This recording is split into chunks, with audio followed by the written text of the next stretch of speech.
तुमचं बजेट असेल तर तुम्ही बॉडी बिल्डिंग करा, अन्यथा करू नका. कारण बॉडी बिल्डिंग सगळ्यात जास्त खर्च डाएटवर. घरच्यांचा सपोर्ट नसेल तर कधीच सर बॉडी बिल्डर योग्य बॉडी बिल्डर बनणारच. तुम्ही मला एक तरी बॉडी बिल्डर सांगा मोठे मोठे इंडियातले, त्यांना मोरली मेंटली फिजिकली घरातून किती सपोर्ट असतो तेव्हा ते पुढे जातात. पण एवढं काय क्रिएटिनचं सर रोल आणि क्रिएटिनने काय बॉडी चेंज होणार सर? बॉडी चेंज होणार तुमच्या डाएटने, तुमच्या मेहनतने चेंज होणार. बाकी काय रोल आहे सर? बाकी मला माहिती आहे सर 16, 17, 15 वर्षाची पोरं पण बॉडी बिल्डिंग मध्ये येतात, जे चुकीचं करतात. युट्यूब वरती बघतात, समोरचा बॉडी बिल्डर काहीतरी त्याचं सांगत असतो, तेच त्याचं फॉलो करतात. सर बॉडी टाईप 3 टाईप्स आहे वेगवेगळ्या, तर तुम्ही त्याची बॉडी टाईप तुमच्या बॉडी टाईपची मॅच नाही करू शकत सर.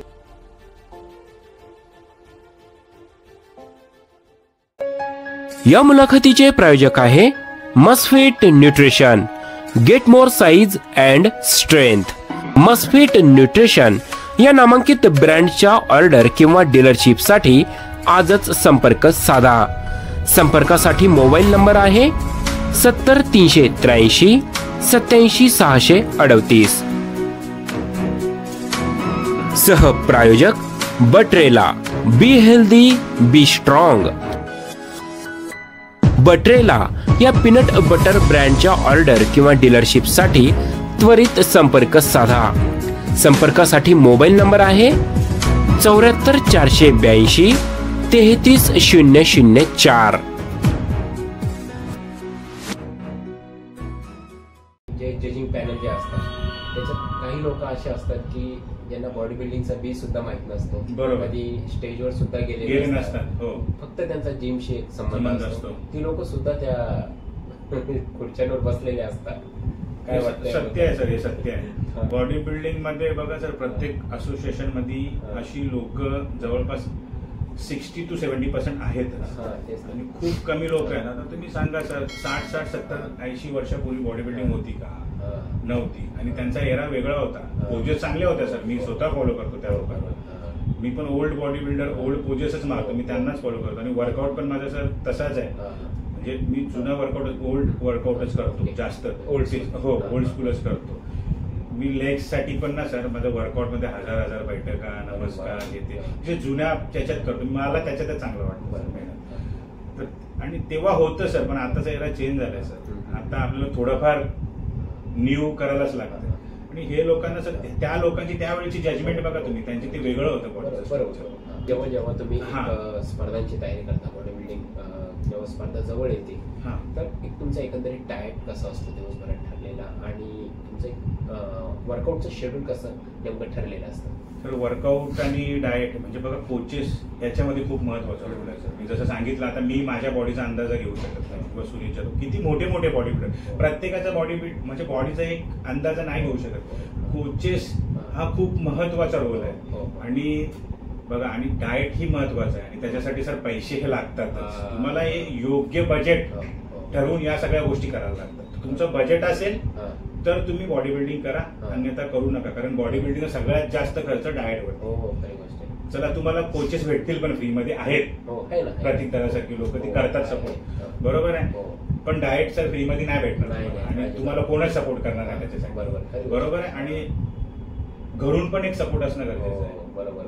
घरच्यांचा सपोर्ट नसेल तर कधीच सर बॉडी बिल्डर योग्य बॉडी बिल्डर बनणारच. तुम्ही मला एक तरी बॉडी बिल्डर सांगा मोठे मोठे इंडियातले, त्यांना मोरली मेंटली फिजिकली घरातून किती सपोर्ट असतो तेव्हा ते पुढे जातात. अदरवाईज सर तुम्ही एकही टायटल मारू शकत नाही. ठीक आहे, तुम्ही लोकलला जिंकाल, कुठेतरी एक लक बाय चान्स जिंकाल टायटल, पण विदाऊट सपोर्ट तर तुम्ही नाही सर. तुम्हाला मित्रांचा सपोर्ट गरजेचा आहे, तुम्हाला घरातून सपोर्ट गरजेचा आहे. ते नसेल तर सर तुम्ही जिंकूच शकत नाही. आणि डाएट सर हे कोचेसच ठरवत असतात. तुम्ही जसे कोच चेंज करता तसे तुमचा डाएट प्लॅन पण चेंज होतो. पर्सनली काय सर, प्रोटीनसाठी बघा चिकन, फिश, मटन, ह्या सगळ्या गोष्टी लागतात. वे प्रोटीन गरजेचं आहे, क्रिएटिन गरजेचं आहे, BCAA गरजेचं आहे.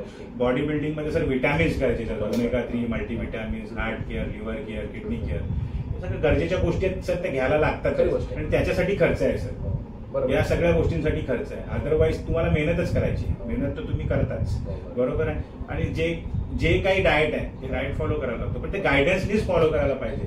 असं पर्टिक्युलर सर मी माझा डाएट प्लॅन तुम्हाला मी सांगूच शकत नाही. कारण काय, माझे कोचेस नेहमी चेंज करत असतात माझा डाएट. कधी 0 कार्ब वरती टाकतात मला कॉम्पिटिशन जवळ आल्यानंतर, कधी कार्ब लोड देतात मला, म्हणजे वेगवेगळा रोल असतो. प्रत्येक महिन्यात बॉडी कशी चेंज होते तसं तसं. म्हणजे पर्टिक्युलर जे बॉडी बिल्डर सांगतात ना, माझा हे मी 20 अंडी खातो, मी ही 10 स्कूप प्रोटीन खातो, 5 स्कूप प्रोटीन खातो, हे सर असं नाही चालत. हे फक्त सांगायला सांगतात. मग प्रत्येक हप्त्याला, प्रत्येक 2 हप्त्याला जेव्हा तुम्ही कोचेस चांगले हायर करताना सर, तुम्हाला हप्त्याला त्यांना एक फोटो पाठवा. म्हणजे चार साईडून एक फोटो, म्हणजे फ्रंट, बॅक, साईड, या सगळ्या 4 फोटो पाठवायला लागतो. त्याच्यानंतर तुमचा डाएट करतो तुम्ही कार्ब किती घ्यायला पाहिजे किंवा प्रोटीन. तर त्याच्यामध्ये ते प्रोफेशनल लोक असतात सर, ते लोक करतात. किंवा एखादं ते बोलतात ना, काय बोलतो, गुरु घंटाल, अरे तू हे कर, 10 अंडी खा, किती महिने, 2 महिने खा, हे असं सर कधीच होत नाही. मग ते लीन होतात आणि फुल शार्प होतात, पण ते मसल नसतो त्यांच्या बॉडीला. तुम्ही सप्लिमेंटचा आता विषय घेतला, पण आपण जेव्हा सोशल मीडियावर बघतो की एक क्रिएटिनचा एक डबा आता आलेला आहे मार्केटमध्ये, की पहिला हा बारीक होता, त्याच्यानंतर याच्यामध्ये ट्रान्सफॉर्मेशन झालं. म्हणजे त्या कंपन्यांना दाखवायचं की हे क्रिएटिनमुळे झालं. की एवढं 700-800 रुपये त्या डब्यात होतं का हो? क्रिएटिनचा सर काय रोल आहे, म्हणजे कायच रोल नाही सर बॉडी बिल्डिंग मध्ये. आता बघा, आम्ही body builder as a gaining मध्ये थोडाफार ते युज करतो, पण एवढं काय क्रिएटिनचा सर रोल नाही. आणि क्रिएटिनने काय बॉडी चेंज होणार सर? बॉडी चेंज होणार तुमच्या डाएटनी, तुमच्या मेहनतनी चेंज होणार. बाकी काय रोल आहे सर? बाकी सप्लिमेंट सर गरजेचे आहेत, पण तुम्ही जेवढं म्हणजे ओरली काय बोलतात ते, जसं चिकन, अंडी, हे जे चांगलं घ्याल ना डाएट, तरच त्याच्यामध्ये बॉडी सगळ्यात चांगली चेंज होते. अदरवाईज सर ह्याच्यावरती डिपेंड राहून होत नाही सर. नुसती वे प्रोटीन आणि नुसतं क्रिएटिन खाऊन कोण पण बॉडी बिल्डर झाला असतात. आता मध्यंतरी बऱ्याच जिम मध्ये हार्ट अटॅकने अनेक जणांचे मृत्यू झाले. तर याला कुठेतरी जबाबदार हे जिमला ठरवलं गेलं, एक सोशल मीडियाच्या माध्यमातून किंवा न्यूज चॅनलच्या माध्यमातून. जिम मध्ये हार्ट अटॅक येतो का खरंच? मेहनत करून जर हार्ट अटॅक आला असेल तर मग ते जे एवढे मेहनत करणारे लोक आहेत ते पण तसेच वारले असतात. जिम म्हणजे काय सर? मेहनतच आहे एक प्रकारची. तर चुकीचं काय केलं जातं. आणि बघा, 1-2 लोकांना आलं तर जिमला दोष देऊन चालत नाही. ते कितीतरी लोक सर 18 वर्षे, 16 वर्षे, 17 बायपास झालेले आहेत, वारलेले आहेत अटॅक येऊन, तेव्हा तो विषय होत नाही. पण जिमवाल्यांनाच पर्टिक्युलर टार्गेट केला जातो. चांगली फिजिक्स बनते म्हणून टार्गेट. आता खूप सारे लोक असे आहेत ना, त्याची फिटनेसच नाही, त्यांची फिटनेसच नाही. मग ते लोक जास्त ट्रोल करतात, अरे हा याची बॉडी चांगली, हा जिम करून गेला. हे लोक असे ट्रोल करतात. आणि जिम मध्ये सर आता ज्यांना गुरुचं योग्य मार्गदर्शन, म्हणजे बॉडी बिल्डर ऍज अ तुम्ही सांगत असाल ना, तर गुरुचं योग्य मार्गदर्शन नसेल, मग तुम्ही काय युज करायला पाहिजे. मी बोललो ना तुम्हाला, गुरु घंटाल असतात, जेव्हा तुम्ही ये लो वो लो. मग ते कसं सर, खूप सारे प्रकार आलेले आहेत. म्हणजे जो कुस्तीतून तो बॉडी बिल्डिंग मध्ये एक प्रकार आला हेमटर्मिनचा, एक्सेसिव्ह यूज सर. त्याच्यामध्ये ते बॉडी बिल्डर मेंटल होतात. त्याच्यामध्ये बॉडी बिल्डरला हार्ट डायबिटीस होतो, हार्टचा त्रास होतो. ह्या सगळ्या गोष्टी सर ते त्याचा काही संबंधच नाही बॉडी बिल्डिंग. त्यामुळे जे एक्सेसिव्ह यूज करतात ना, त्यांना गायडन्सच नाही काय यूज करायला पाहिजे काय नाही, त्या लोकांचं असं होतं. आणि किंवा जर कोणाकोणाला जर फॅमिली हिस्ट्री पण असू शकतो, खरी गोष्ट, त्यांच्यामुळे पण असं होतं. बॉडी बिल्डिंग मध्ये जेव्हा मुलं उतरतात सुरुवातीला, की पहिल्यांदा स्टेज, जसं तुम्ही आता दिव्याची कॉम्पिटिशन खेळला, बऱ्याच जणांना त्या स्टेजवर जायची खूप हौस असते, खेळायची इच्छा असते एक प्रकारे. तर जे नवोदित आता जी मुलं ह्या क्षेत्रात येऊ पाहत आहेत, त्यांना तुम्ही काय मार्गदर्शन करणार? त्यांना सर एकच मार्गदर्शन असेल, तर पहिले तर तुम्ही तुमचं बजेट बनवा आणि नुसती बॉडी बिल्डिंग करू नका. तुमचा इन्कम सेट करा, पर्टिक्युलर इन्कम. मला माहिती आहे सर, 16, 17, 15 वर्षाची पोरं पण बॉडी बिल्डिंग मध्ये येतात, जे चुकीचं करतात. युट्यूब वरती बघतात, समोरचा बॉडी बिल्डर काहीतरी त्याचा सांगत असतो, तेच त्याचा फॉलो करतात. सर बॉडी टाईप 3 टाईप्स आहे वेगवेगळ्या, तर तुम्ही त्याची बॉडी टाईप तुमच्या बॉडी टाईपची मॅच नाही करू शकत सर. आणि बघा सर, बॉडी बिल्डिंग हा असा स्पोर्ट्स आहे ना, तर ते मिडल क्लास लोकच जास्त खेळले जातात. खूप कमी लोक असतात ज्यांच्याकडे पैसा असतो, ते खेळले असतात, पण खूप कमी लोक असतात. तर प्रत्येक जी नवीन मुलं आहेत ना, त्यांनी असंच प्रत्येकाने एक बजेट बनवून चालायला पाहिजे. आई वडिलांचा सपोर्ट तर पाहिजे, फॅमिली सपोर्ट तर पाहिजे. चला ठीक आहे, तुमचं लग्न झालंय, तुमच्या बायकोचा सपोर्ट पाहिजे, तुमच्या मित्रांचा सपोर्ट पाहिजे. सपोर्ट घेऊन चालायला पाहिजे. आणि सर एक बजेट फिक्स करायला पाहिजे. आता मेरे को 5 लाख रुपये खर्च करणार आहे, मला 5 लाख खर्च करायचे आहेत, तर चला 5 लाखामध्ये मी किती खेळणार आहे, मला एक कोच पाहिजे चांगला कोच कोण आहे, चला हा, तर मी काय करायला पाहिजे सर. मग तुमचं टार्गेट काय, टार्गेट सेट करून खेळायला पाहिजे. त्या 5 लाखात तुम्हाला सर 2 महिनेच खेळता येणार आहे, 3 महिनेच खेळता येणार आहे. तुमच्या टार्गेटवरती डिपेंड आहे, तुमच्या बॉडीवरती डिपेंड आहे. हे सगळं म्हणजे हे सगळं एक योजना आखून करायला पाहिजे असं, या सगळ्या गोष्टी. नाही तर तुम्ही असं चला 50,000 आले 1 लाख केलं, तर तुम्ही पूर्ण नाही करू शकत. बरोबर, असं आहे. तुम्ही आता या लेवल पर्यंत येऊन पोहोचलाय, या सर्व यशाचं श्रेय नेमकं तुम्ही कोणाला देता? माझ्या फॅमिलीला पूर्ण, माझ्या वाईफला, बरोबर, माझे आई वडील आणि माझे मित्रमंडळी आणि गुरु माझे प्रतीक धरणे, हे पण म्हणजे फॅमिलीच आहेत. आणि प्रसाद सर आहेत आता माझे जे कोच आहेत, ते निस्वार्थी आहेत दोघं पण. हे ते इक्बाल सर पण माझे कोच होते, मी त्यांच्याकडे गेनिंग केली, त्यांनी पण चांगलं सपोर्ट केलं. मी गेन त्यांच्याचकडे केलं. एक तुम्हाला सांगितलं ना की एक पर्टिक्युलर गॅप, म्हणजे मला एक बॉडीमध्ये चेंजेस म्हणजे मसल मास पुट ऑन करायचं होतं चांगलं, तर ते इंटरनॅशनल कोच आहेत, त्या हिशोबाने मी गेनिंग केली. त्याच्यानंतर मी प्रसाद सरांकडे कटिंग केली. असं भूषण सरांच्या या मुलाखती दरम्यान आपल्याला एक वाक्य नेहमी ऐकायला भेटतंय की तुमच्या घरातून म्हणजे फॅमिलीचा सपोर्ट जर असेल तर ह्या क्षेत्रामध्ये तुम्ही नक्कीच सक्सेस व्हाल. तर माझ्यासोबत भूषण सरांच्या पत्नी म्हणजे आमच्या वहिनी रजनी पाटील आहेत. आपण नेहमी ऐकत असतो की एका पुरुषाच्या यशामागे त्याच्या पत्नीचा हा सिंहाचा वाटा असतो. तर वहिनी तुमचं खूप खूप स्वागत आहे माझ्या या युट्यूब चॅनलमध्ये. कारण बॉडी बिल्डिंग हे क्षेत्र जर बघायला गेलं फार हार्डवर्क आहे, कठीण आहे, घरातून सपोर्ट असला पाहिजे. हे भूषण सरांनी वारंवार त्यांच्या मुलाखतीमध्ये सांगितलं. पहिल्या स्पर्धेपासून तर आताच्या शेवटच्या स्पर्धेपर्यंतचा तुमचा प्रवास कसा होता त्यांच्यासोबत? बॉडी बिल्डरला कधीही म्हणजे अगदी लहान मुलासारखं जपावं लागतं.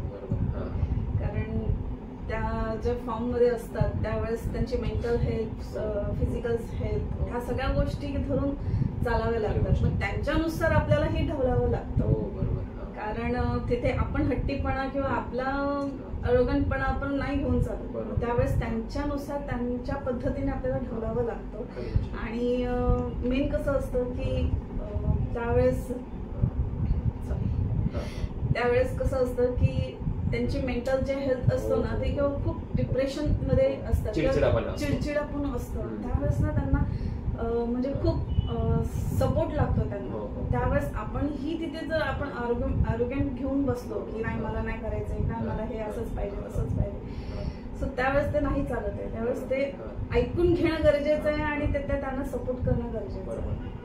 खूप छान गेलं. आपण सुरुवातीपासून जेव्हा ते डाएट करायला लागले तर एक त्यांचा डाएट बनवून देण्यामध्ये तुम्हाला किती स्वतःला घाम गाळावा लागला? किती त्रास सहन झाला? घरातल्यांचं सगळ्यांचं जेवण वेगळं, मुलाचं टिफिन वेगळं, मग मिस्टरांचे डाएट वेगवेगळे आणि तेही प्रत्येक वेळेस आठवड्याला वेगवेगळं, महिन्याला वेगवेगळं, प्रत्येक वेळेस. आणि जेव्हा कॉम्पिटिशन जवळ येतो ना तेव्हाही ते वेगवेगळं. मग ते 7 दिवस वेगळे, मग ते 5 दिवस वेगळे, मग ते पुढचे 3 दिवस, मग पुढचा तो 1 दिवस आणि कॉम्पिटिशनचा दिवस. हे खूप म्हणजे वेगवेगळं व्हेरिएशननी बनवावं लागतं त्यावेळेस मला. आणि जेवण तर बनवता येतच, युट्यूबवरही खूप शिकलीये. ते काय आपण काय PhD करून नाही आलेलो की आपण डाएट फॉर्म म्हणून करून शिकलो. पण म्हणजे असं एक माहिती आहे की आता कमी स्पायसेस आणि कमी ऑइल मध्ये आपल्याला बनवायचं आहे, त्यानुसार ते ठीक आहे मॅनेज केलं. सुरुवातीला खूप खूप अवघड गेलं सगळं मॅनेज करायला. महिनाभरापूर्वी सोशल मीडियावर एक तुमचा व्हिडिओ व्हायरल झाला होता की तुम्हाला अनंत अश्रू अनावर झाले होते. तो क्षण काय होता नेमका? जसं जसं अनाउन्समेंट होत होतो ना आणि त्यावेळेस त्यांच्या जर्नी ते सर जे अनाउन्स करत होते ते सांगत होते आणि ते अक्षरशः माझ्या डोळ्यासमोर ते सगळं जात होतं. त्यांना येणारा त्रास बघितलेला आहे, त्यांना होणारं डिप्रेशन मी बघितलेलं आहे, त्यांना येणारा क्रॅम्प मी बघितलेला, त्या क्रॅम्प मध्ये रडताना मी त्यांना बघितलेलं जवळून. त्यांना सांगायची की इट्स ओके, आपण करू मॅनेज ह्या सगळ्या गोष्टी, तुम्ही नका टेन्शन घेऊ, मी आहे तुमच्या सोबत वगैरे ह्या सगळ्या गोष्टी. आणि मग ते सगळे क्षण अक्षरशः ते डोळ्यातून ते गेले. आणि ओके आता बऱ्याच महिला तुम्हाला ह्या माझ्या युट्यूब चॅनलच्या माध्यमातून बघताय. ते त्यांचे मिस्टरांचे जेव्हा टिफिन्स बनवतात तर त्या टिफिन्समध्ये फक्त भाजी पोळी वरण भात याच्यापर्यंत दुसऱ्या गोष्टी काय राहत नाही. तर तुम्ही काय त्यांना सजेस्ट करू शकाल की तुम्ही अजून त्याच्यामध्ये काय ऍड करू शकता? कारण आता तुम्ही एवढं भूषण सरांचा डाएट बनवताय. जेवण तर आपल्याला पहिल्यापासून येतच बनवतं. त्यामध्ये काय होतं की आपली डाएटची पद्धत वेगळी. आणि म्हणजे मी काय केलं की बाहेरची जेव्हा मी युट्यूब बघते ना त्यामध्ये कसं असतं की ते त्यांच्या फॉर्म मध्ये ते डाएट फॉर्म बनवतात, त्यांच्या जेवणातल्याच प्रकारातलं ते जेवण डाएट फॉर्म. आणि मी जर त्याच पद्धतीने जेव्हा जेवण बनवले आणि सुरुवातीला बनवलंही, पण बॅक टू बॅक जेव्हा आपण नॉर्मल डेवर येतो, नॉर्मल जेवणावर येतो, मग ते ना सहन व्हायचे नाही किंवा ते पचायला खूप हार्ड जायचं किंवा ते आपल्याला त्यामध्ये पुन्हा नॉर्मल जेवणामध्ये परत यायला फार उशीर लागतो. तेव्हा मग पोट बिघडणं, उलटी होणं, या सगळ्या गोष्टी झाल्या. म्हटलं आपलं पहिल्यापासूनचं जेवण आपलं आगरी पद्धतीनेच झणझणीत आणि चमचमीत सगळं जेवण असतं. मग म्हटलं यामध्येच नॉर्मल तिखट कमी ठीक आहे, हरकत नाही, त्यामध्येच नॉर्मल जेवण, नॉर्मल तिखट, नॉर्मल तेल, नॉर्मल ह्याच्यामध्येच आपण जास्त काय आपण बाहेरचं लोकांच्या पद्धतीने, जसं फॉरेनर लोकांच्या पद्धतीने जर जेवण बनवायला गेलं तर ते पुन्हा नॉर्मल व्हायला त्यांना खूप वेळ लागतो आणि मग पोटही बिघडतं. कारण नॉर्मल जेवण तर आमचं तिखट झणझणीतच असतं. थँक्यू सो मच वहिनी. आज तुम्ही आमच्या माझ्या या यूट्यूब चॅनलच्या माध्यमातून भूषण सरांना कशा पद्धतीने तुम्ही सपोर्ट केला हे सगळं सविस्तर सांगितलं. तर मित्रांनो, भूषण पाटील सर आणि रजनी पाटील म्हणजे त्यांच्या मिसेस यांची तुम्हाला ही मुलाखत कशी वाटली कमेंट बॉक्समध्ये नक्की लिहून पाठवा. पूर्ण हार्डवर्क त्यांनी ह्या आपल्या मुलाखतीमध्ये सांगितलेलं आहे. तर जास्तीत जास्त ही मुलाखत तुमच्या मित्रांना, जवळचे कोणी नातेवाईक, जो कोणी जिम करत असेल, वर्कआउट एक्सरसाइज करत असेल तर त्यांना तुम्ही नक्की शेअर करा. आणि हो, अजून ज्यांनी कोणी माझ्या चॅनलला सबस्क्राईब केलं नसेल तर प्लीज चॅनल नक्की सबस्क्राईब करा. तोपर्यंत बी फिट, स्टे